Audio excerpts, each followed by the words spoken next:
Assalamualaikum warahmatullahi wabarakatuh. Salam dan bahagia. Dalam kesempatan ini, saya akan menyampaikan video aksi nyata modul 1.4 budaya positif yang disusun oleh Neto Kosboyo, CGP Rekognisi Angkatan 10 BPGP Sumatera Utara. Berikut videonya. Selamat menyaksikan. Sehat walafiat. Salawat beserta salam selalu tercurahkan kepada junjungan kita Nabi besar Muhammad Sallallahu Alaihi Wasallam. Allahumma salli ala sayyidina Muhammad wa ala ali sayyidina Muhammad, yang telah membawa kita dari alam kegelapan, alam kebodohan menuju alam yang terang benderang seperti yang kita rasakan pada saat ini. Acara komunitas belajar berbagi praktik baik Semansik Smart SMA Negeri 6 Bengkulu Selatan. Pembukaan. Untuk membuka acara ini, marilah bersama kita melafazkan lafaz Bismillahirrahmanirrahim. Menyanyikan lagu Indonesia Raya. Hadirin dimohon berdiri.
Hadirin dimohon untuk duduk kembali. Karena kita ini merupakan sudah tahun ketiga, maka kegiatan ini sudah bersifat mandiri. Oleh sebab itu Bapak Ibu, kita dituntut untuk melaksanakan kegiatan-kegiatan yang ada di Kombel kita. Kombel ini ada di dalam PMM kita, yang kemarin kita buat Kombelnya Semansik kalau nggak salah kemarin. Jadi di Kombel kita di PMM itu ada kegiatannya, sehingga salah satunya hari ini. Bapak Ibu semua, karena kegiatan hari ini kita laksanakan di sekolah kita dalam istilah berbagi praktik baik. Kenapa kita berbagi praktik baik? Karena ada beberapa orang yang sudah melaksanakan itu, dan nanti mungkin akan kita laksanakan juga oleh guru-guru yang lain. Kenapa? Dari praktik baik yang sudah kita lakukan, maka akan ditiru oleh orang lain. Nah, Bapak Ibu semua, karena di sini kita selaku pendidik dan mata pelajaran yang kita emban itu berbeda-beda, maka kita memiliki trik masing-masing dalam menghadapi siswa. Dalam menghadapi siswa, kita memiliki trik masing-masing. Terkadang kala pada pelajaran itu si A ini atau siswa ini kurang berminat, tetapi pada pelajaran ini dia akan antusias. Kenapa? Karena mungkin itulah hobi dia di pelajaran itu dan bagaimana cara kita menghadapi siswa tersebut. Nah, Bapak Ibu semua, hari ini kita berbagi praktik baik. Apa yang kita alami selama ini di kelas dalam menghadapi situasi saat ini, maka kita buka bersama-sama. Apa masalahnya dan kita bahas bagaimana solusinya. Jadi nanti akan timbullah tindak lanjutnya bagaimana. Nah, Bapak Ibu semua, untuk berbagi praktik baik, ini narasumbernya dari sekolah. Kenapa? Karena sekolah yang tahu persis bagaimana kondisi kita. Kalau kita datangkan orang lain, maka orang lain tidak akan tahu kondisi sekolah kita. Karena setiap sekolah memiliki karakter masing-masing. Tidak bisa disamakan antara sekolah SMA 1 dengan kita. Mungkin beda muridnya. Dan kita pun gurunya berbeda dalam menghadapi siswa tersebut. Nah, Bapak Ibu semua, hari ini kita bersama-sama mengikuti kegiatan ini, yaitu disiplin positif. Yang insya Allah besok juga akan ada kegiatan kombel kita tentang wawasannya kebinekaan ini, wawasan kebinekaan global. Nah, Bapak Ibu semua, untuk disiplin positif atau budaya positif. Budaya positif ini yang pertama kita itu harus meyakinkan dulu. Meyakinkan kepada siswa bahwa ini yang terbaik. Sudah kita yakinkan, maka siswa akan kita beri menumbuhkan. Apa karakter yang baik itu? Setelah kita tumbuhkan, akan menjadi budaya. Contoh salah satu Bapak Ibu, di dalam sekolah kita, maka kita meyakinkan dengan anak, nah datangnya jam 7.15. Kita yakinkan kepada siswa jam 7.15 anak-anak sudah hadir. Nah, itu harus tegas. Kalau kita tidak tegas atau ada salah satu orang guru yang tidak meyakinkan itu, maka itu tidak akan berjalan. Tapi bila itu semua sudah kita yakinkan kepada siswa dan semua kita bisa melakukan itu, maka itu akan berlaku di sekolah kita. Sehingga lama-kelamaan menjadi budaya. Nah, Bapak Ibu semua, di dalam sekolah penggerak sudah kita jelaskan, sudah kita baca dimanapun, kita berdasarkan pembelajaran yang dilakukan oleh Ki Hajar Dewantara, sehingga kita menghamba kepada siswa. Kita mengharapkan bagaimana menghadapi siswa sesuai dengan karakternya masing-masing. Bukan berarti kita yang harus mengalah terus dengan siswa, tetapi kita arahkan siswa sesuai dengan kemampuannya. Nah, Bapak Ibu semua, kenapa kita ambil budaya positif ini? Sehingga nanti insya Allah sekolah kita ini akan menjadi budaya. Tidak lagi kita sulit. Contoh Bapak Ibu, pada pagi hari yang piket dan saya juga tegak di depan. Di gerbang kita melaksanakan sapa, senyum, dulu senyum, sapa dan salam. Sehingga budaya ini lama-kelamaan anak itu akan terbiasa. Nah, tapi kalau itu tidak kita laksanakan, tidak akan membudaya. Yang kedua juga bisa juga kita laksanakan. Misal, membudayakan tentang kebersihan. Nah, kegiatan kebersihan ini juga harus kita budayakan. Sehingga tidak ada lagi sampah di mana-mana. Tetapi karena budaya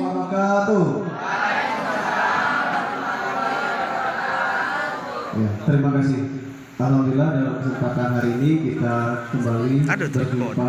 Walaupun setiap hari ketemu ya, tapi kali ini ada momen yang berbeda, yaitu kegiatan dalam komunitas belajar sekolah kita. Namanya komunitas Mansik.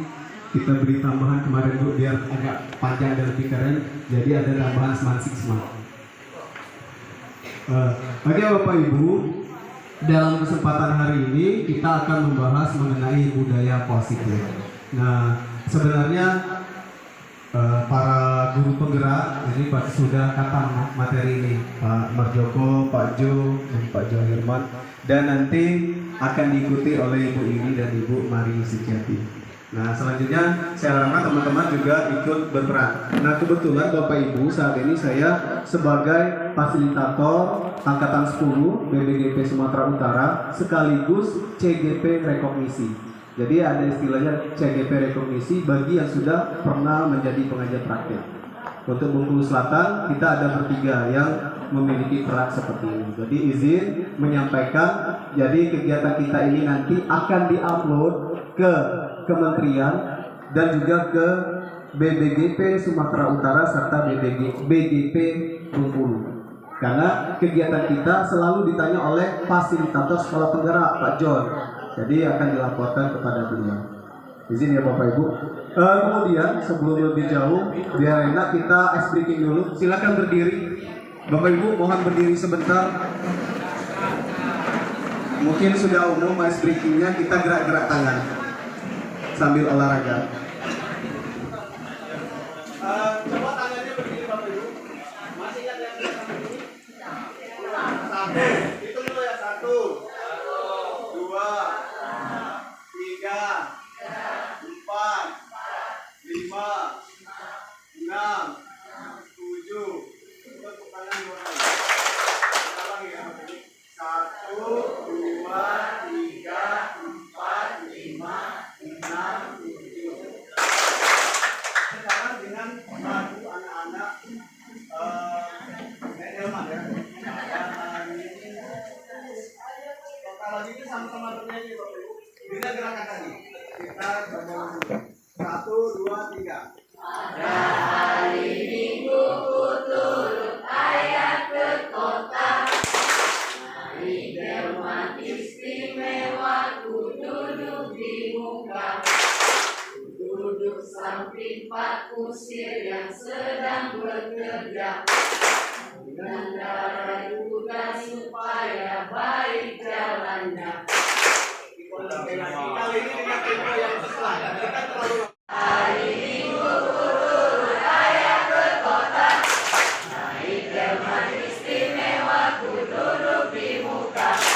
Ku duduk samping Pak Kusir yang sedang bekerja. Mengendarai kuda supaya baik jalannya. Oke, tetap kalian buat. Terima kasih Bapak Ibu, silakan duduk kembali. Hukuman dan penghargaan serta restitusi. Ketiga, keyakinan kelas. 4, kebutuhan dasar manusia dan dunia berkualitas. 5, ada 5 posisi kontrol, dan 6 ada segitiga restitusi. Tadi sedikit banyak sudah ada yang disinggung oleh Ibu Kepala Sekolah terkait dengan materi ini. Kesepakatan belajar kita seperti ini Bapak Ibu. Seluruh peserta memiliki kesempatan untuk berpendapat, berpikiran terbuka dan saling menghormati. Jika ada satu peserta berbicara, maka peserta yang lain mendengarkan, berpendapat setelah disilakan, berpartisipasi penuh dan mengikuti sesi kelas kita dengan bergembira ya. Setuju tidak Bapak Ibu? Ada yang mau ditambahkan? Untuk materi ini yang kata ada juga ya Ibu PP tadi belum disinggung, Pak Alamsa dan Ibu Tri, ini juga sudah materinya tentang disiplin positif. Kita lebih aja nanti lebih banyak seri, apalagi banyak juga guru-guru senior serta guru BK di sekolah kita. Bapak Ibu, ini kompetensi lulusan, jadi kita bisa memahami dan menerapkan ke-6 dari topik budaya positif tadi Bapak Ibu. Nah, kita lihat dulu pertanyaan ini, Bapak Ibu setuju atau tidak? Pertama, hukuman dapat mendisiplinkan anak, setuju atau tidak? Siapa yang setuju angkat tangan? Oke, yang lain? Siapa yang tidak setuju angkat tangan? Yang lain saya ragu. Oke, yang kedua, pemberian hukuman dengan hal positif seperti membaca atau membersihkan halaman sekolah dapat meningkatkan disiplin anak. Setuju atau tidak? Setuju. Oke, banyak yang setuju ya? Ada yang tidak setuju? Oke. Yang ketiga, memberi penghargaan dapat meningkatkan motivasi belajar anak. Setuju atau tidak? Setuju? Ada yang tidak? Oke. Saya tidak langsung menyimpulkan sekarang untuk pertanyaan ini, nanti di bagian akhir ya Bapak Ibu. Kita akan menguliknya. Kemudian Bapak Ibu mungkin bisa menjawab sendiri jawaban setuju atau tidak untuk pertanyaan pemantik ini. Nah, kita masuki materi pertama Bapak Ibu terkait disiplin positif dan nilai-nilai kebajikan universal. Saya tadi dibantu oleh Pak Jeko. Ini menyiapkan kertas 1 lembar, setiap orang akan kebagian 1, terus dibagikan. Sambil kita berhitung Bapak Ibu, kita berhitungnya dari kanan saja, berhitung. Silakan hitung mulai.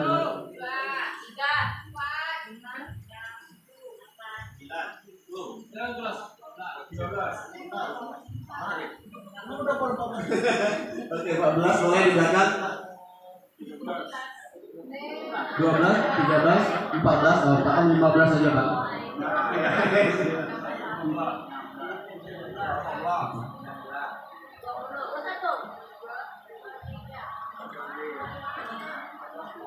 Oh, boleh Pak.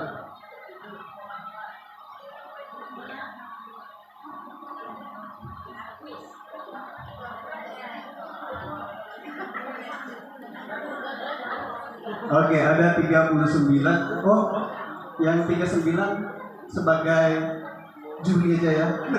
Pengamat beserta Pak Jeko nanti yang akan mengamati kegiatan kita. Nah, Bapak Ibu, yang angka ganjil kita anggap sebagai A. Ingatkan ya Bapak Ibu, angka Bapak Ibu tadi yang ganjil A. Kalau yang genap B. A, B, A, B. Ingatkan ya. Ingat Bapak Ibu. Nah, dan ingat yang berdekatan 1 dengan 2, 3 dengan 4, 17 dengan 18 dan seterusnya ya. Oke, itu pasangannya. Kemudian Bapak Ibu tuliskan benda atau sesuatu yang sangat berharga bagi Bapak Ibu. Silakan ditulis dalam waktu 1 menit. Benda yang sangat berharga. Semuanya tulis saja dulu. Tulis suatu benda atau bisa sesuatu yang sangat berharga. Bisa benda, bisa hal lain. Misalnya kehormatan atau misalnya prestasi atau apa selain dari benda. Jadi bisa benda atau sesuatu yang lain. Oke, sudah ditulis? Boleh di luar, dalam diri kita yang kita miliki, sebuah benda atau sesuatu. Iya, yang punya kita. Ya kan sesuatu. Anak berarti kan boleh, kan sesuatu yang ada ya. Suami. Sudah Bapak Ibu? Sudah? Sudah. Satu saja, nggak usah banyak-banyak. Satu saja Bapak Ibu. Instruksi yang kedua.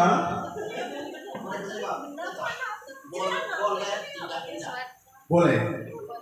Benda atau sesuatu yang berharga yang lain. Sudah ya Bapak Ibu. Sekarang tugasnya yang kebagian A pegang benda berharga tadi, benda berharga tadi di dalam genggaman. Yang B jangan dulu pegang apa-apa. B silakan rebut apa yang di genggaman yang A. Secara berpasangan Bapak Ibu. Nah, bisa dengan cara membujuk, merayu atau memaksa. Yang A dulu ya, gantian sama-sama ini.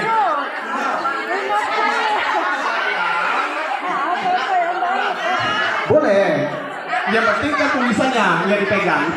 Tulisannya yang dipegang Bapak Ibu, walaupun tadi bukan benda. Oke. Siap ya Bapak Ibu?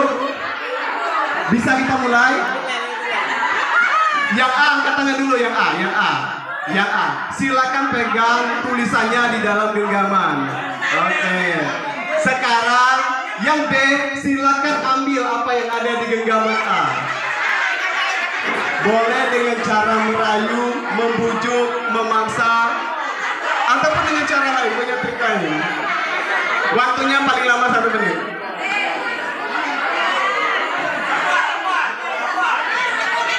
Ada yang dapat ya? Oke, nanti. Ya kan? A berusaha untuk mempertahankan.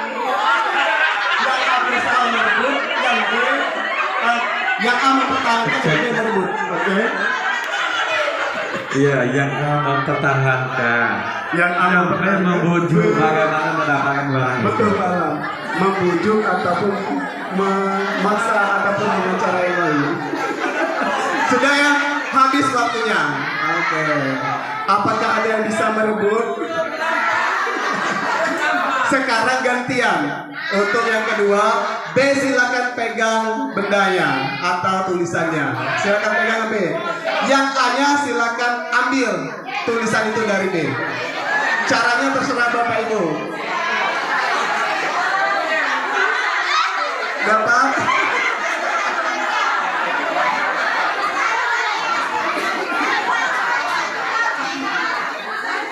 Sudah Bapak Ibu? Sudah, terima kasih Bapak Ibu. Sudah ya? Oke, sekarang apa yang terjadi Bapak Ibu? Ada yang mau berkomentar tidak? Misalnya saya pada saat A, saya berhasil mempertahankan. Kemudian berikutnya saya berhasil juga merebut apa yang ada di B. Ada yang mau berkomentar? Silakan Ibu Hesti, tolong.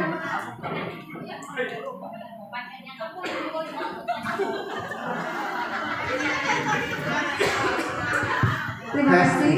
atas kesempatannya. Assalamualaikum warahmatullahi wabarakatuh. Jadi, mohon perhatian Bapak Ibu. Jadi dari pengalaman perilaku A ke B ini, saya mendapatkan sebuah pengalaman yang mana dari pengalaman kami di sini si A tadi mempertahankan tidak terlalu kuat karena dia itu mungkin orangnya baik, jadi dia tinggal memberikan ke saya. Maka sebaliknya, ketika orang itu berbuat baik, maka kita harus membalasnya dengan kebaikan. Ketika si A minta kertas saya kasihkan juga Pak. Terima kasih. Oke, tepuk tangan buat Bu Hesti. Waalaikumsalam warahmatullahi. Tepuk tangan Bapak Ibu. Oke, ini saling memberikan dengan keikhlasan, walaupun itu barang yang sangat berharga tadi ya. Diserahkan saja, ambillah. Sama juga ambil ya. Oke, yang sisi kiri sudah, sisi kanan siapa yang mau berkomentar?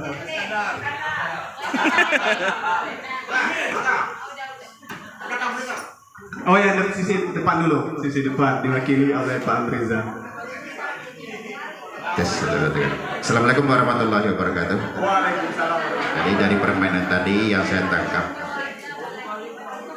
karena bagi saya itu yang sesuatu yang berharga itu bukan dalam bentuk benda. Nah, maka saya berikan kepada orang lain, tidak saya pertahankan, karena itu sebuah kebaikan. Contohnya, yang paling berharga bagi saya adalah kejujuran. Saya berikan kepada orang lain, tidak saya pertahankan, karena saya juga berharap orang lain itu juga jujur. Terima kasih. Oke, terima kasih banyak Pak Amrizal. Tepuk tangan buat Pak Amrizal, Bapak Ibu. Satu lagi, ada yang berbeda tidak? Kalau Bu Hesti dengan Pak Amrizal memberikan saja ya, karena Pak Amrizal kejujuran, Ibu Hesti saling memberi dan menerima, karena dia sudah biasa menerima, dia akan memberi juga. Silakan. Oh Pak, Ibu kas dulu, silakan. Karena pegang mic. Terima kasih. Assalamualaikum warahmatullahi wabarakatuh. Kalau menurut saya, sebenarnya sesuatu yang berharga itu tergantung pada saat itu dia berpikiran positif apa tidak. Kebetulan saya bersahabat atau berhadapan dengan berpasangan dengan Pak Caca. Saat itu Pak Caca belum berpikiran positif, jadi dia langsung berikan pada saya, belum dia apa-apa, ambil lama.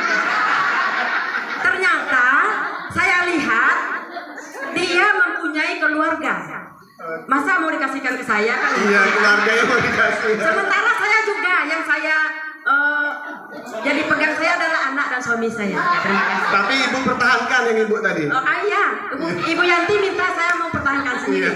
Tapi kalau Caca dia tidak konsentrasi, tidak berpikir positif, keluarganya mau dikasihin ke saya. Jadi tergantung pikiran kita dan disiplin kita Pak Setu. Terima kasih. Tepuk tangan, terima kasih Ibu Kas. Satu lagi, mohon maaf Bapak Ibu, satu lagi kita ke Memhidun. Habis itu kita simpulkan bersama bagian permainan ini. Bismillahirrahmanirrahim. Assalamualaikum warahmatullahi wabarakatuh. Waalaikumsalam. Terima kasih kesempatannya kepada saya. Kebetulan yang saya pilih itu sama dengan yang kelompok B, yaitu uang. Nah, ketika saya merebut apa yang akan dipertahankan oleh Ibu Lili tadi, saya berhasil mengambilnya karena keadaan Ibu Lili tadi dalam keadaan lengah. Jadi saya menggunakan kesempatan tersebut dengan cepat tanpa diduga-duga oleh Ibu Lili. Jadi sekian, assalamualaikum warahmatullahi wabarakatuh. Iya, luar biasa. Tepuk tangan dulu untuk Ibu Hidun. Terima kasih Bapak Ibu, jawaban yang sangat beragam. Dan inilah bagian dari ada bahasanya perubahan paradigma ya Bapak Ibu, paradigma berpikir kita. Tinggal bagi kita sebenarnya sesuatu tadi memang sangat berharga atau tidak. Kalau memang sangat berharga bagi diri kita, tentu apapun yang akan orang lakukan, kita akan mempertahankan. Betul ya Bapak Ibu? Ya. Tetapi kalau memang sesuatu itu berupa bisa kita bagi-bagi karena kita masih punya yang lain, nah nanti akan kita berikan. Artinya kesadaran yang memutuskan ada pada diri kita sendiri. Itu kata kuncinya Bapak. Itu paradigma kita dalam melakukan paradigma perubahan ini. Jadi kembali kepada diri kita. Kita mau memberikan dengan orang lain atau tidak? Mau memaksa atau mau dengan bujukan, rayuan ataupun usaha apapun yang dilakukan oleh rekan kita tidak akan memberikan kalau memang itu sangat berharga. Benar ya Bapak Ibu? Oke. Terima kasih. Nah, kemudian Bapak Ibu ada perubahan. Ini sebenarnya bagian dari ilusi kontrol. Nanti mungkin lebih dikonfirmasi kepada guru BK ya, karena Dr. William Glasser ini seorang psikiater terkenal dunia dari Amerika Serikat ya Bapak Ibu. Ilusi pertama, guru mengontrol murid. Sebenarnya guru bisa mengontrol murid itu adalah sebuah ilusi, hayalan. Kecuali murid sendiri yang menyerahkan, saya mau dikontrol. Jadi kesadarannya adalah di murid. Murid yang ingin dikontrol oleh Bapak Ibu guru ataupun orang tua. Yang kedua, ilusi bahwa semua penguatan positif efektif dan bermanfaat. Itu juga bagian dari ilusi. Ada orang yang lain bukan dengan penguatan positif, tapi dengan hal yang berbeda, Bapak Ibu. Yang ketiga, ilusi bahwa kritik dan membuat orang merasa bersalah dapat menguatkan karakter. Kita membuat orang ini bersalah. Itu sebuah ilusi kalau dia akan membuat karakternya menjadi lebih baik. Yang keempat, bahwa orang dewasa, ilusi bahwa orang dewasa berhak untuk memaksa. Itu juga sebenarnya kurang tepat Bapak Ibu. Tidak boleh orang tua memaksa, baik kita selaku guru maupun juga selaku orang tua di rumah.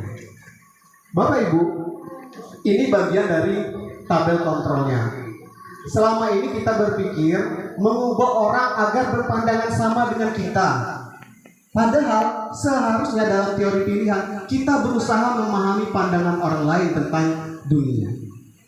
Kita memiliki pandangan yang berbeda-beda. Yang kedua, perilaku buruk dilihat sebagai suatu kesalahan. Padahal coba kita gali, kenapa? Apa alasan dia melakukan perbuatan buruk? Semua perilaku itu paling memiliki tujuan. Yang ketiga, orang lain bisa mengontrol saya. Padahal yang sebenarnya hanya saya yang bisa mengontrol diri saya. Itu ya Bapak Ibu. Yang keempat, saya bisa mengontrol orang lain. Sebenarnya kita tidak bisa mengontrol orang lain. Ya, tapi kita melakukan nanti ada ujungnya ya tentang percakapan. Bagaimana membuat kesadaran dari orang lain tersebut. Yang berikutnya, pemaksaan ada pada saat adalah bujukan yang gagal. Sebenarnya kolaborasi dan konsensus, kesepakatan Bapak Ibu menciptakan pilihan-pilihan baru. Jangan dipaksa, tapi coba ada alternatif lain dari sebuah keputusan. Yang terakhir, model berpikir menang kalah. Kita merasa menang atau kalah. Padahal harusnya kita harus berpikir menang-menang. Saya menang, murid menang. Saya menang, orang lain rekan kita juga menang. Jadi berpikirnya menang-menang. Semuanya adalah menang. Begitu Bapak. Nah, mengenai disiplin positif ini, kalau tidak mengontrol orang lain ya, saya tidak bisa mengontrol orang lain, hanya saya yang bisa mengontrol diri saya. Ini tadi Bapak Ibu. Nah, kemudian Bapak Ibu, semua perilaku memiliki tujuan, karena ada dua jenis motivasi. Ada yang motivasi eksternal, anak itu motivasinya untuk menghindari hukuman.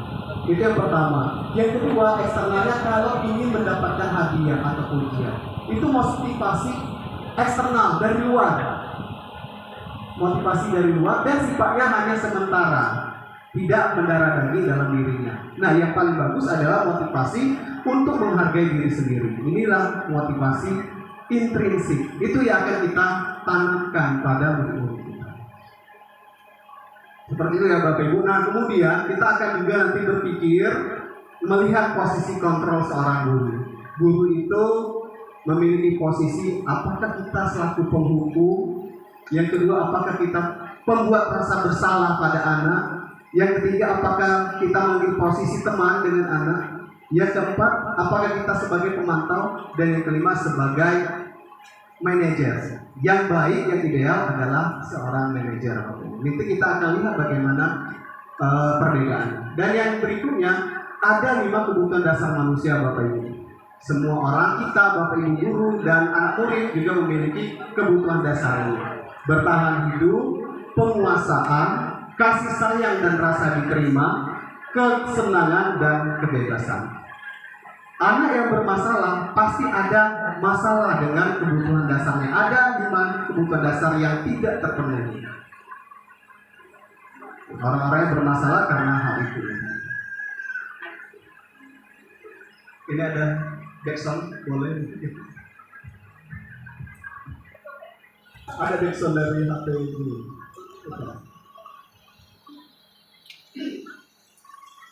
Ini tentang disiplin. Kita kan bicara budaya positif berhubungan dengan disiplin positif, Bapak Ibu. Secara bahasa, dan disiplin ini berasal dari kata disiplina. Disiplina yang artinya belajar. Harusnya belajar ya Bapak Ibu. Arti disiplin sebenarnya. Kemudian berkembang menjadi ini perubahannya. Sesuatu yang dilakukan seseorang pada orang lain untuk mendapatkan kepatuhan. Kecenderungan umum adalah menghubungkan kata disiplin dengan ketidaknyamanan, bukan dengan apa yang kita hargai atau pencapaian suatu tujuan yang mulia. Jadi kita buat aturan, itu kata disiplin. Padahal arti awalnya disiplin adalah belajar. Oke. Kemudian Bapak Ibu, nah dari disiplin ini kita ingin menerapkan nilai kebajikan yang universal. Ini yang selalu kita dengungkan di dalam kurikulum Merdeka. Bapak Ibu juga sudah memahami ada 6 profil pelajar Pancasila. Itu bagian dari kebajikan universal. Kebajikan universal ini tidak memandang apa agamanya, dari mana sukunya, apa warna kulitnya. Jadi tanpa memandang ras dan yang lain Bapak Ibu. Jadi itu yang disebut dengan nilai-nilai kebajikan universal. Beriman, bertakwa, dan berakhlak mulia. Beriman, bertakwa pada Tuhan Yang Maha Esa dan berakhlak mulia. Lalu mandiri, bernalar kritis, berkebinekaan global, bergotong royong dan kreatif. Jadi harapannya tidak hanya anak-anak yang berprofil ini, tapi kita guru, karena tadi kata Ibu Kepala Sekolah kita digugu dan ditiru, jadi memiliki juga nilai-nilai kebajikan ini. Oke, itu kita selesai Bapak Ibu topik yang pertama. Kita masuki topik yang kedua tentang teori motivasi, hukuman, penghargaan, dan restitusi. Nah ini yang saya sebutkan tadi Bapak Ibu. Motivasi murid kita melakukan sesuatu ada 3. Yang pertama untuk menghindari ketidaknyamanan atau hukuman. Agar tidak dihukum, maka dia melakukan hal tersebut. Itu motivasi yang pertama. Yang kedua, untuk mendapatkan imbalan dari orang lain, ingin mendapatkan hadiah, ingin mendapatkan pujian. Itu motivasi yang kedua. 1 dan 2 ini bagian motivasi eksternal. Boleh saja, tapi sifatnya jangka pendek. Jadi pada saat tidak ada yang menghukum, dia akan melanggar. Saat tidak akan dapat hadiah, dia tidak akan melakukan. Itu konsep dari motivasinya eksternal. Lalu ada motivasi yang paling bagus. Motivasi itu memang internal, untuk menghargai diri sendiri. Saya akan menjadi orang yang seperti apa bila saya melakukannya. Jadi memang ada dalam kesadaran ini yang harus dan kita tumbuhkan kepada diri siswa kita. Motivasi internal. Memang inilah tujuan dari disiplin positif. Muncul ada kesadaran dalam diri siswa, oh bahwa ini penting untuk dirinya sendiri di masa akan datang, agar dia menjadi orang sukses, menjadi orang yang berbahagia. Nah ini kata Ki Hajar Dewantara, Bapak Ibu, Bapak pendidikan kita. Merdeka itu artinya tidak hanya terlepas dari perintah. Tidak hanya terlepas dari perintah, akan tetapi juga cakap buat memerintah diri sendiri. Dia mampu, jadi memiliki kontrol diri yang baik, memiliki kesadaran diri yang baik. Itu kata merdeka. Nah, ini ada istilah Bapak Ibu. Karena kita selama ini ada penghargaan, sebenarnya ada istilah dihukum oleh penghargaan. Ada pengaruh jangka pendek dan jangka panjang. Tadi kalau misalnya jangka pendek, saat tidak ada lagi penghargaan, maka dia tidak belajar lagi dengan dia, atau dia melanggar aturan. Itu bagian dari pengaruh jangka pendek. Penghargaan menghukum berhubungan dengan ya penghargaannya kalau tidak seolah-olah menghukum orang lain ya Bapak Ibu, dia tidak bakal berharga, berarti dia gagal. Nah, yang ketiga, penghargaan mengurangi ketepatan. Ini berdasarkan penelitian Bapak Ibu. Penelitian yang dilakukan oleh ini Alpicon. Ini sekedar meneruskan. Penghargaan tidak efektif berdasarkan penelitian yang sudah dilakukan. Penghargaan merusak hubungan karena kalau ada persaingan di antara dua orang, nah ini akan merusak hubungan keduanya. Yang ketiga, yang berikutnya penghargaan menurunkan kualitas. Ini dilakukan uji coba terhadap karyawan di suatu tempat. Ternyata dengan adanya penghargaan justru yang dituju mereka penghargaan tersebut bukan kualitas pekerjaannya. Itu yang dilakukan oleh penelitian. Terus penghargaan mematikan kreativitas, jadi tidak ada kreativitas lain, tujuannya hanya pokoknya yang penting dapat penghargaan. Terus mengurangi motivasi intrinsik karena ada eksternal tadi yang dilihat berapa hadiahnya, terus apa penghargaannya, seperti itu yang dikejar. Nah, yang sebaiknya Bapak Ibu ini yang kita lakukan. Beri perlakuan atau pengakuannya secara khusus. Anak itu bagus atau nilainya tinggi, ada pengkhususan secara khusus pribadi dan lakukan terhadap semua murid. Jadi proses setiap murid itu kan berbeda, masalahnya juga beragam. Jadi sebaiknya pengakuannya itu kepada secara murid secara bergantian dalam bentuk apresiasi. Jadi apa kelebihannya yang ditonjolkan? Mungkin ada suatu sekolah yang swasta, ada yang menerapkan seperti itu, seperti pembagian rapor, semua siswa dapat hadiah, tapi dengan bintang atau penghargaan yang berbeda-beda, dengan keahlian berbeda-beda. Itu yang disarankan. Jadi semuanya memang mendapatkan apresiasi, semua dapat penghargaan, tidak satu atau dua orang saja. Berikutnya, beri pengakuan secara konsisten, terus menerus. Oh ini bagus, secara konsisten dilakukan terus menerus dan fokus pada proses perubahan yang sudah dilakukan oleh anak. Proses yang sudah dilakukan, bukan hanya hasilnya Bapak Ibu. Anak-anak kita mengalami perubahan dari malas belajar menjadi rajin, ini kan perlu pengakuan. Jadi prosesnya yang kita lihat, bukan hasil ulangannya terasa masih di bawah KTP misalnya, bukan seperti itu, tapi prosesnya yang selalu kita hargai agar dia kemudian yang menjadi lebih baik. Oke, ini contoh pengakuannya Bapak Ibu. Kemarin saya perhatikan, ini memunculkan rasa empati kita. Rasa empatimu besar sekali pada saat menolong murid baru di kelas kita. Jadi kita melihat siswa menolong murid baru di kelas. Jadi kita sampaikan rasa empatimu besar sekali. Kan ini sebuah bentuk apresiasi atau pujian. Terus pada saat kamu membantu teman-temanmu di tugas kelompok, saya menghargai kepedulianmu. Jadi kalimat-kalimat positif ini yang perlu terus kita lakukan secara konsisten. Terima kasih, ucapan terima kasih atas tanggung jawabmu. Pada saat memungut kertas-kertas yang berserakan di lantai, tanpa disuruh, dia langsung memungut sendiri. Jadi kita berikan apresiasi. Bapak Ibu, nah ini untuk melihat sama-sama apa yang kita lakukan. Yang pertama Bapak Ibu, tindakan guru ini mungkin kita pernah melakukan, kita akan lihat itu termasuk hukuman atau konsekuensi. Bapak Ibu mencatat 100 kali di dalam buku dengan kalimat saya tidak akan terlambat lagi karena terlambat ke sekolah. Hukuman atau konsekuensi Bapak Ibu? Hukuman ya? Ada yang jawab konsekuensi? Hukuman, oke. Yang kedua, lari mengelilingi lapangan basket 2 kali karena terlambat hadir di sekolah. Hukuman atau konsekuensi? Hukuman. Murid diminta untuk push up 15 kali karena tidak menggunakan masker ke sekolah. Ini pada saat Covid kemarin. Hukuman atau konsekuensi? Konsekuensi. Ada yang menjawab konsekuensi ya? Oke, kita lihat. Menggantikan kertas tugas teman yang telah dicoret-coret. Konsekuensi. Oke, betul Bapak Ibu. Membersihkan tumpahan air di meja karena tersenggol pada saat belajar. Konsekuensi. Murid disuruh untuk mengenakan sepatu seharian karena tidak mengenakan sepatu hitam. Murid disuruh untuk tidak mengenakan sepatu seharian, jadi tanpa alas kaki seharian karena tidak menggunakan sepatu hitam.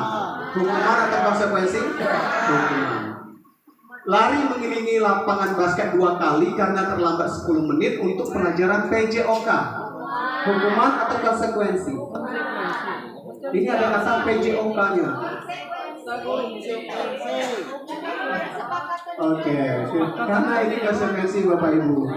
Karena berhubungan olahraga kan memang berbicara tentang fisik. Kalau saya guru kimia terlambat masuk nyuruh dia lari 2 kali lapangan itu termasuk hukuman.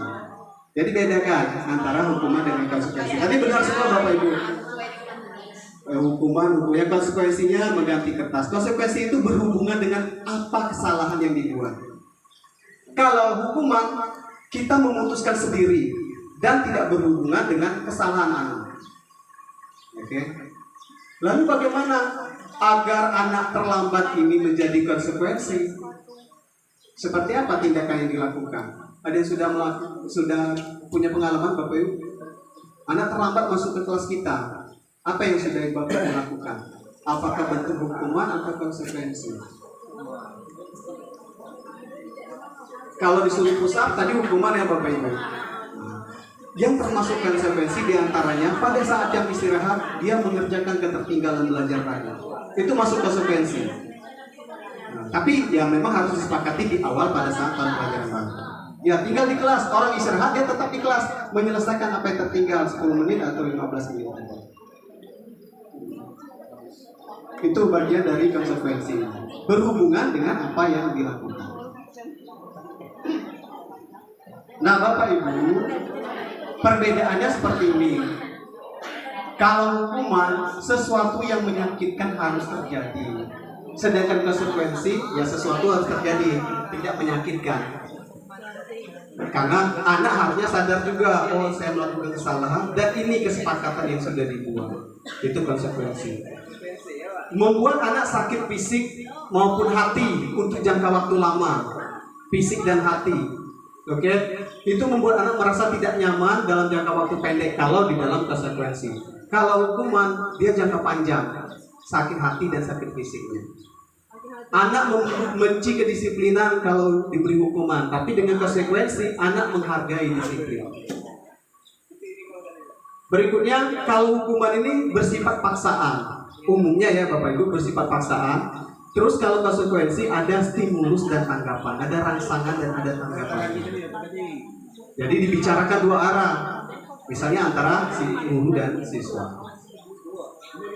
Kalau hukuman konsep diri yang buruk, sedangkan untuk konsekuensi ini menghasilkan konsep diri yang baik.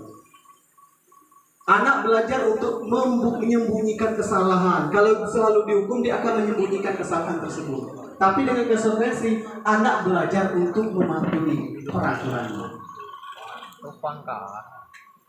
Berikutnya, marah, rasa bersalah, termalukan, merasa tidak dihargai. Seperti anak seharusnya tidak memakai sepatu keliling sekolah tadi, itu kan merasa dipermalukan.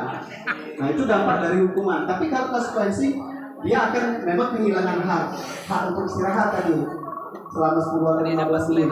Dibuat tidak nyaman, diasingkan, tapi hanya untuk sementara. Karena berikutnya dia akan menyadari hal tersebut.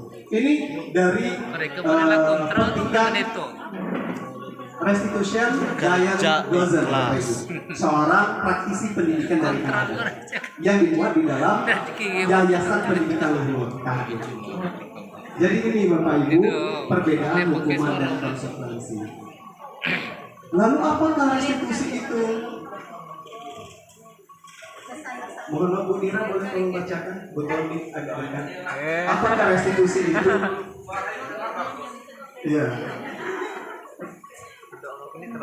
Restitusi adalah proses menciptakan kondisi bagi murid untuk memperbaiki kesalahan mereka, sehingga mereka bisa kembali pada kelompok mereka dengan karakter yang lebih kuat. Restitusi juga merupakan proses kolaboratif yang mengajarkan murid untuk mencari solusi untuk masalah mereka dan membantu murid berpikir tentang orang seperti apa yang mereka ingin menjadi tujuan mulia dan bagaimana mereka harus memperlakukan orang lain. Oke, terima kasih Ibu Nira. Jadi ini ya Bapak Ibu sudah kita dengar bersama makna dari restitusi. Jadi ada kalimat memperbaiki kesalahan mereka. Terus dengan kemudian akhirnya memiliki karakter yang lebih kuat. Di dalam restitusi ada kolaboratif. guru tidak memutuskan sendiri, tapi kita berkolaborasi dengan siswa. Ada kolaborasinya yang mengajarkan murid untuk mencari solusi dari permasalahan mereka. Jadi kita coba dulu ke murid untuk masalah dia terlambat ini, bagaimana ke depannya.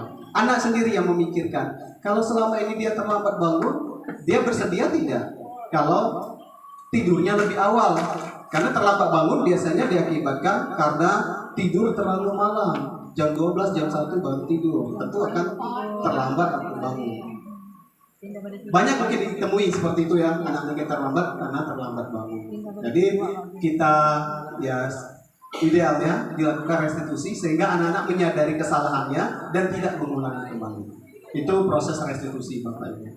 Ini Bapak Ibu ada namanya identitas gagal. Kalau dalam hukuman tadi akan memberikan identitas yang gagal kepada anak kita.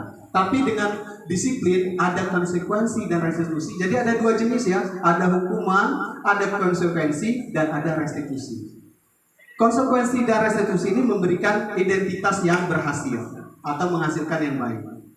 Nah, ini perbedaannya. Kalau ada konsekuensi karena udah disepakati, maka konsekuensinya ini. Tapi di restitusi bisa berbeda karena ada pilihan lain. Pilihan lain yang bisa menyadarkan anak. Seperti itu Bapak Ibu. Nah, kalau di dalam hukuman bisa kita baca yang ini. Kalau di dalam hukuman itu peraturannya adalah kamu harus. Jadi memang ketegasan ya Bapak Ibu, tapi itu untuk menyatakan hukuman. Di konsekuensi, kita bertanya dengan anak, apa peraturannya? Mampukah kamu melakukannya? Terima kasih. Jadi ada perbedaan dengan ada berbicara dan apa yang disampaikan. Kalau dalam hukuman harus lakukan ini, karena kamu bersalah, harus keliling lapangan 2 kali. Nah, tapi kalau di dalam konsekuensi, berhubungan atau tidak dengan materi pembelajaran. Kalau terlambat, harus belajar lebih lama, tinggal dulu di dalam kelas. Nah, kalau di restitusi, apa yang kamu yakini? Terlambat itu bagus atau tidak? Nah, itu menanyakan keyakinan anak. Terus, kalau selalu tidur malam, kamu merasa sehat atau tidak fisiknya? Jadi ada pertanyaan-pertanyaan. Apa yang bisa kamu lakukan untuk memperbaiki masalah ini? Jadi kita menawarkan dengan anak agar anak bisa berubah. Ini ciri-cirinya Bapak Ibu. Restitusi itu cirinya bukan untuk menembus kesalahan, namun untuk belajar dari kesalahan. Yang kedua, memperbaiki hubungan. Yang ketiga, tawaran bukan paksaan. Yang keempat, restitusi menuntun untuk melihat ke dalam diri anak tersebut. Ini mengambil asas dari pendidikan kita dari pendapat Ki Hajar Dewantara. Itu yang selalu didengungkan. Jadi ini Bapak Ibu, mulai ini kan sudah Pak. Tunggu dulu Pak. Memang diambil dari Kajian Toro, tetapi pengembangan dan pendalamannya itu dari ahli-ahli dari luar negeri semua. Ya kalau tidak ada, misalnya belum muncul dari ahli Indonesia, tentu saja dari siapapun kita bisa belajar. Karena ini ahli internasional. Jadi dari siapapun kita belajar akan menghasilkan sesuatu yang efektif. Dan ini Bapak Ibu, di Yayasan Luhur KHD ini memang itu bagian-bagian yang disampaikan. Jadi begitu. Oke, silakan Pak Sudi. Peraturan kelas ini disepakati di dalam kelas, dalam lingkup yang kecil Bapak Ibu. Setelah kita, ini sebaiknya nanti disepakati di dalam kelas bersama wali kelas di awal tahun pelajaran. Setelah kesepakatan dan keyakinan kelas ini dibuat, ditempel di dinding Bapak Ibu, biar bisa selalu diingat dan dilihat oleh siswa kita dan Bapak Ibu guru. Jadi sebaiknya begitu Bapak Ibu. Nah, dari peraturan kelas ini akan muncul keyakinan kelas ini ditempel. Lalu akan melahirkan lingkungan yang positif. Lingkungan yang positif. Karena anak-anak harapannya melakukan semua keyakinan yang sudah disepakati bersama. Seperti itu. Lalu, di akhirnya akan tercipta budaya positif di sekolah kita. Itu Bapak Ibu.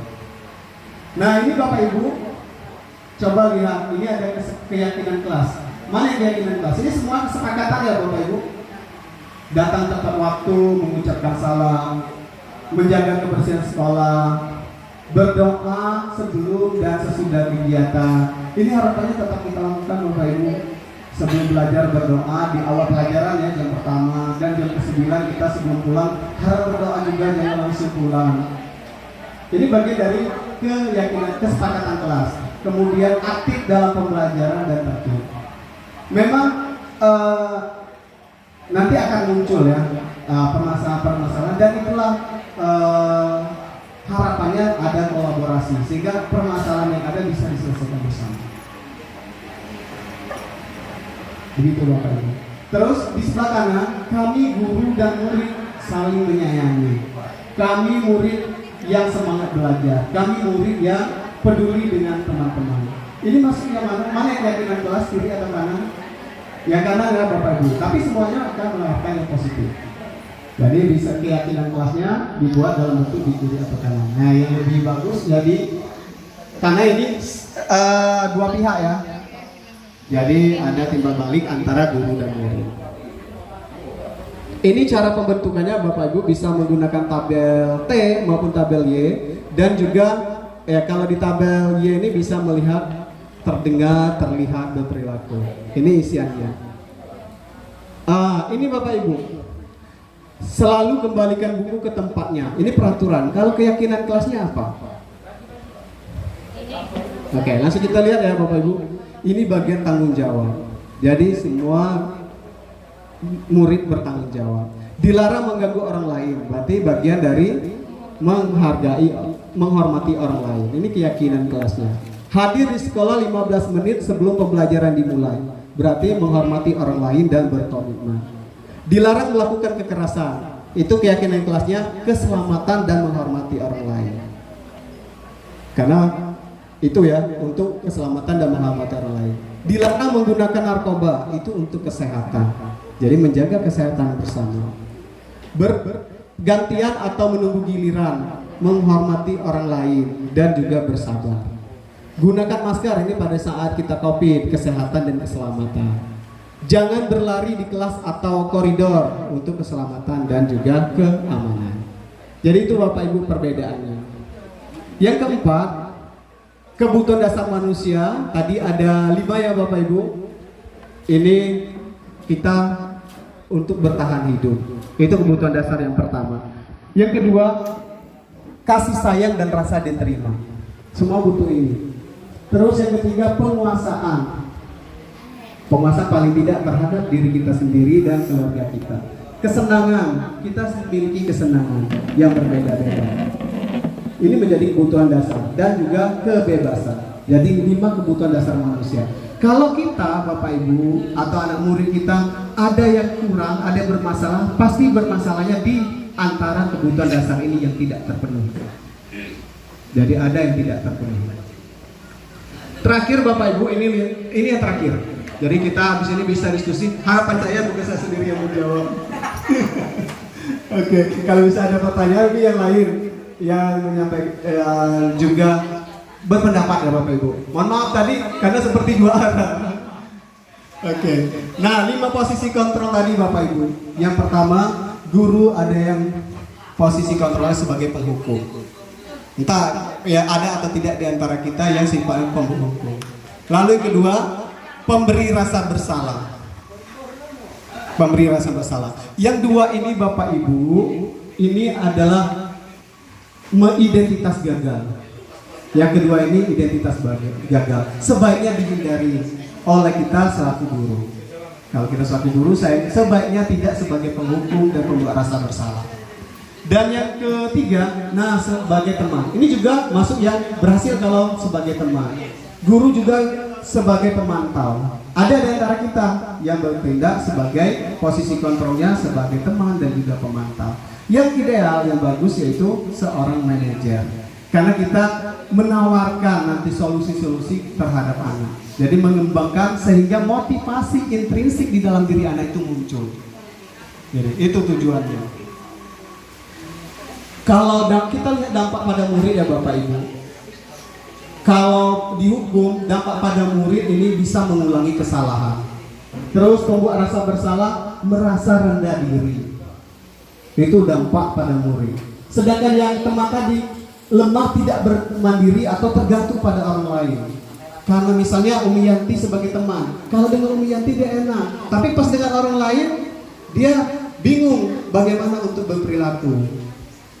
Jadi karena ini ada dampaknya menjadi lemah dan tidak mandiri, bergantung terus dengan salah satu guru yang dianggapnya sebagai teman. Lalu ada sebagai pemantau. Pemantau ini dampak pada murid menitik beratkan pada sanksi atau hadiah untuk dirinya.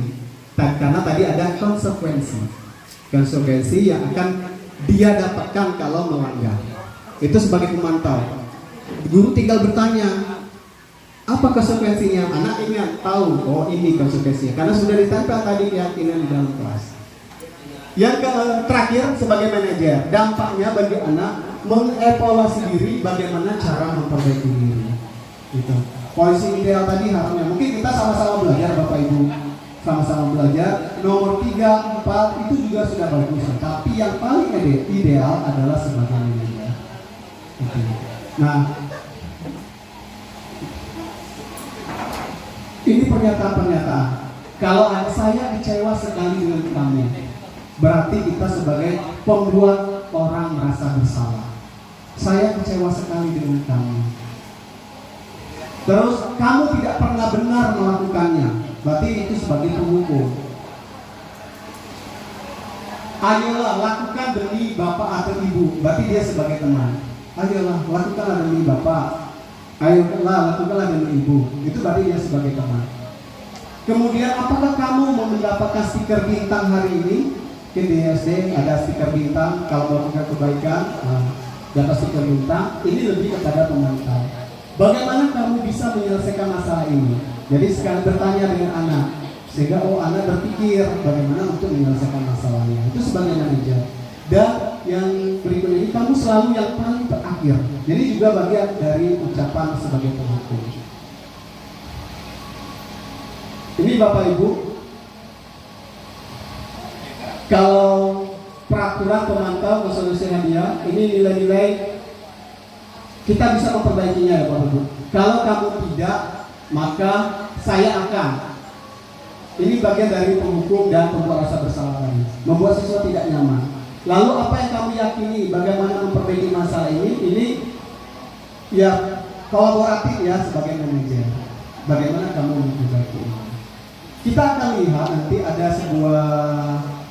video Bapak Ibu terkait dengan contoh-contoh guru yang melakukan posisi kontrolnya sebagai penghukum, pembuat rasa bersalah, teman, pemantau dan manajer. Bagaimana perbedaan bisa dilihat dari video nantinya. Ini segitiga resolusi Bapak Ibu. Kalau anak bermasalah sebaiknya dilakukan dengan 3 hal ini. Yang pertama kita melakukan menstabilkan identitasnya terlebih dahulu. Anak pasti punya alasan mengapa dia melakukannya. Ataupun mungkin kita juga pernah melakukan salah. Itu kalimat bagian dari menstabilkan identitas. Kamu bukan satu-satunya yang pernah melakukan ini. Itu menstabilkan identitas. Lalu yang kedua, memvalidasi kebutuhan anak. Kamu betul punya alasan. Ini yang alasan tadi ya, validasi. Ada cara yang lebih efektif untuk yang bisa kamu lakukan. Dan terakhir, menanyakan keyakinan. Apa keyakinan yang sudah dibuat? Jadi bagian dari segitiga restitusi 3 ini dilakukan Bapak Ibu. Jadi melihat menstabilkan identitas, validasi tindakan, dan 3 menanyakan keyakinan. Itu bagian dari segitiga restitusi. Ini contoh-contohnya ya Bapak Ibu. Kalau menstabilkan identitas ini, guru akan berkata, berbuat salah itu hal yang manusiawi. Tidak ada manusia yang sempurna. Ini bagian dari menstabilkan identitas. Kemudian validasi kebutuhan. Kamu bisa saja melakukan hal yang lebih buruk, tapi kamu tidak melakukannya kan? Ini bagian dari validasi tindakannya. Kamu pasti punya alasan mengapa melakukannya. Yang ketiga, menanyakan keyakinan. Apa nilai-nilai yang kamu percaya, kamu yakini di dalam kelas? Nilai-nilai universal apa yang kita sepakati? Apa yang kamu rasakan ketika kamu melakukan itu? Kamu menjadi orang seperti apa? Ini bagian ya Bapak Ibu dari segitiga restitusi. Jadi ada 3 Bapak Ibu tadi, apa saja bagian dari segitiga restitusi? Stabilkan identitas, yang kedua validasi tindakan atau kebutuhan, yang ketiga adalah menanyakan keyakinan. Jadi 3 hal itu. Untuk saya sudah melakukan juga Bapak Ibu dari yang terakhir beberapa hari yang lalu melakukan video untuk melakukan segitiga restitusi. Nah sebelumnya dengan anak kelas 12 yang baru tamat juga ada saya melakukan segitiga restitusi kepada, dan alhamdulillah ya dampaknya cukup positif. Termasuk dari kesepakatan kelas ya. Pada saat awal tahun pelajaran saya juga membuat kesepakatan dan keyakinan kelas kepada siswa-siswi. Nah harapannya ke depan cukup kita laku wali kelas saja yang melakukan di dalam kelas, nanti guru-guru lain tinggal menyepakati, oh ini keyakinan kelas kalian. Keyakinan kelas yang seragam nanti akan menjadi keyakinan sekolah. Jadi sehingga ke depannya muncullah budaya positif di sekolah kita tercinta. Mungkin itu Bapak Ibu, nanti saya akan tampilkan video karena tadi cukup banyak yang mau bertanya. Harapan saya bukan bertanya sih harusnya. Gimana? Oke, silakan siapa dari Bekas dan Pak Dindri tadi mau bicara. Silakan, Bekas itu mikrofonnya sudah di depan. Speakernya sudah dimatikan Bluetooth. Pak Juwin, karena saya menyambungkan Bluetooth.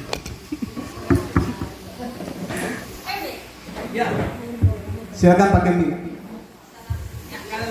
Saya izin duduk. Tekan lama Bu? Udah. Iya. Terima kasih. Assalamualaikum warahmatullahi wabarakatuh. Saya di sini bertanya Pak Neto. Sebenarnya nih budaya positif bagus sekali. Saya tidak mau komentari. Tetapi semua ini pasti kita alami. Apalagi Pak Neto termasuk kami anggap pakar di bidang ini. Seorang guru dalam menerapkan budaya positif itu ada 3 yang harus kita lakukan atau bertolak dari pemaparan Pak Neto tadi, bahwa ada hukuman, ada konsekuensi logis, dan ada restitusi. Semuanya itu ada kelemahan, dan yang paling baik adalah restitusi. Nah, masalah hukuman udah jelas tadi, pasti jangkanya jangka pendek, anak disiplin tapi jangka pendek. Maka yang paling baik adalah dari samping konsekuensi logis dan juga restitusi. Sekarang coba kami kasih solusi Pak Neto. Semua guru mengalami hal yang seperti memberikan hukuman. Memang sudah dilakukan juga. Pertama disuruh, setelah itu pakai waktu ditunda lagi, sudah tuh diberikan lagi ceramah, setelah itu udah sampai limitnya, udah berbulan-bulan, sementara anak tidak juga respon. Berarti kata Pak Neto tadi pasti ada kebutuhan dasarnya yang tidak terpenuhi. Berarti kami minta solusinya. Sebagai Pak Neto yang kami anggap di sini adalah lebih mengetahui daripada itu, bimbing kami solusi apa yang akan kami lakukan untuk menerapkan seperti itu. Berarti semua kita ini pasti ada kelemahannya. Maka sebagai wali kelas juga kita harus kolaborasi ternyata. Nah, kolaborasi seperti apa yang akan kita lakukan di sekolah kita ini agar disiplin positif itu bisa diterapkan dengan baik. Terima kasih. Terima kasih banyak Ibu. Kasih tepuk tangan dulu Bapak Ibu.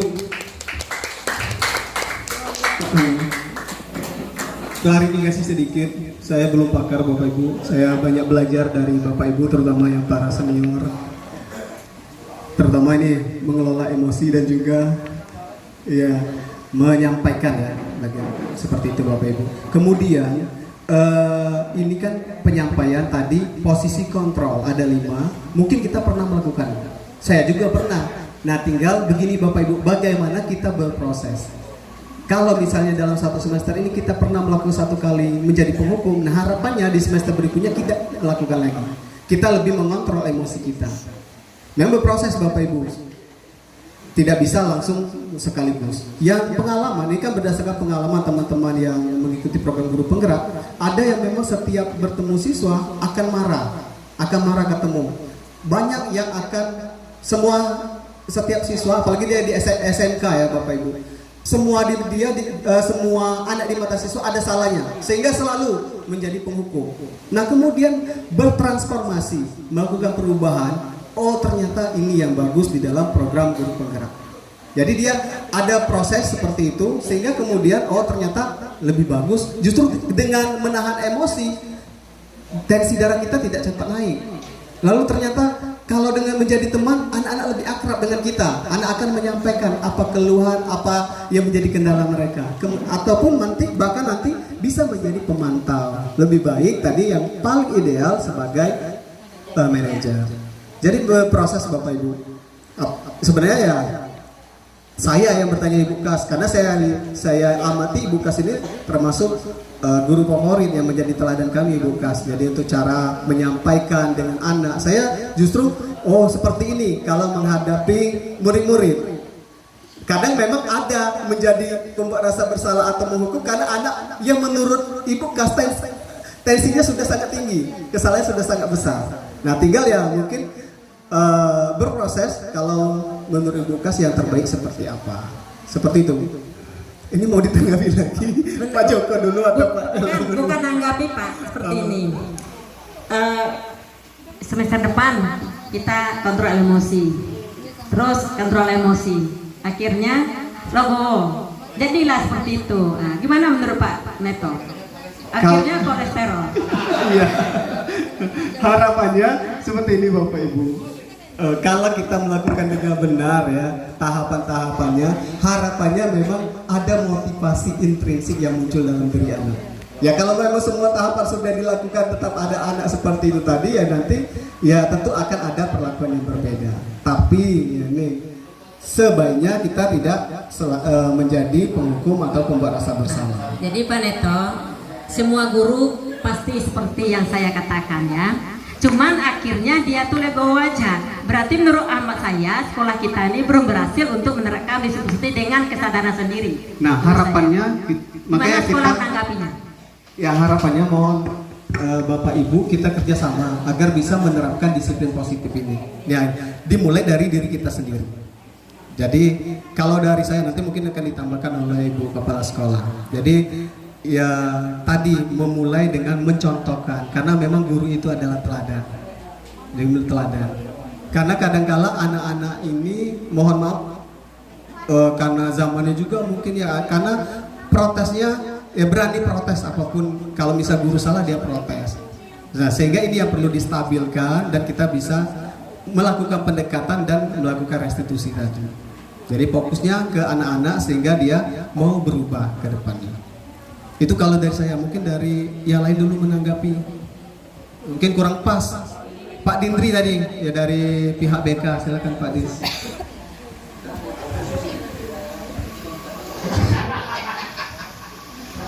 Oke, assalamualaikum warahmatullahi wabarakatuh. Dari tadi asik pembicaraannya dan memang kalau BK itu udah makan sehari-hari materi-materi seperti itu, bukan sombong gitu ya. Oke. Dan gini ya, saya masih ingat terus tadi yang agak-agak panas tadi. Kalau nggak salah, kalau zaman kuliah dulu ada berapa kali dihukum untuk menerjemahkan bahasa Inggris. Jadi buku kuliah itu banyak dari bahasa Inggris. Otomatis pemateri atau narasumbernya atau ahli-ahlinya kita memang banyak dari luar. Terutama kalau BK itu kalau mempelajari tentang psikologi, kejiwaan, belum ada saya ketemu dengan ahlinya betul dari Indonesia. Ya, kecuali Praitno. Itu ya. Oke, habis itu gini Pak, saya cuma menyarankan kepada Pak Neto nanti materi ini kalau bisa itu di-share ke grup. Habis itu gambar-gambar atau poin-poin penting tadi, contohnya tugas kebutuhan remaja tadi yang ada 5 tadi itu kan di-printkan jadikan 1 lembar. Kalau bisa untuk ditaruh di meja guru-guru, jadi biar tahu. Kalau kami bukan 5 ya, Kalau BK itu untuk umur 12 sampai 16 itu ada 12. Jadi kami berpedoman itu, jadi 12 kebutuhan remaja itu, itulah yang biasanya jadi pedoman atau rambu-rambu bagi kami untuk mengontrol tingkah laku anak itu. Gitu ya. Oke, itu udah ada 5, kita pakai aja dulu 5 untuk guru-guru yang lain. Kalau kami masih, insya Allah akan kami tetap tambahkan yang 12 itu juga. Oke, itu aja. Terima kasih. Terima kasih banyak Pak Menteri.